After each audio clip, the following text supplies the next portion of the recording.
L'anorexie peut arriver brutalement ou s'installer progressivement à la suite d'un régime ou d'un mal-être. Elle est souvent déclenchée ou d'un malaise autour du corps ou des comparaisons entre copines ou entre sœurs ou entre personnes de la même famille. On décide de faire un régime et puis on est boosté par le contrôle que l'on peut arriver à faire sur son corps, ce qui correspond souvent à une période où on va pas bien, et si on arrive justement à contrôler quelque chose, ça booste le moral au début. Et on va manger de moins en moins et on va faire de plus en plus d'activités physiques et la perte de poids peut être très rapide et très importante. Et parfois, comme on peut avoir été, comme toute personne au moment de la puberté, on peut avoir été un peu plus rondelette à cette période. Souvent, l'environnement ne se rend pas compte et même parfois applaudit cette perte de poids en disant c'est bien, elle s'est pris en main, etc. Ça booste encore plus et c'est ça qui est dangereux. L'entourage parfois félicite et les amis t'envient et peut-être une fierté à cette perte de poids. Mais cette perte de poids peut être dangereuse parce qu'il peut y avoir des carences qui peuvent bloquer la croissance et aussi faire des carences ennuyeuses pour le foie, pour les os, enfin des choses qui sont des complications qui peuvent être graves.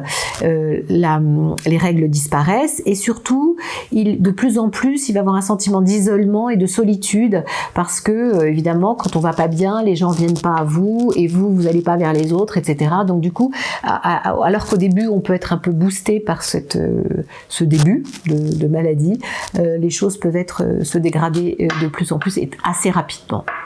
Donc il faut tout de suite consulter un médecin, son médecin généraliste au début, mais aussi des gens qui connaissent cette pathologie, qui vont mettre en place une stratégie spécifique. C'est une maladie où il faut une prise en charge pluridisciplinaire, médicale, psychologique, kinésie, thérapie familiale. Et c'est une maladie qui peut être très longue, difficile à traiter, mais il y a des solutions.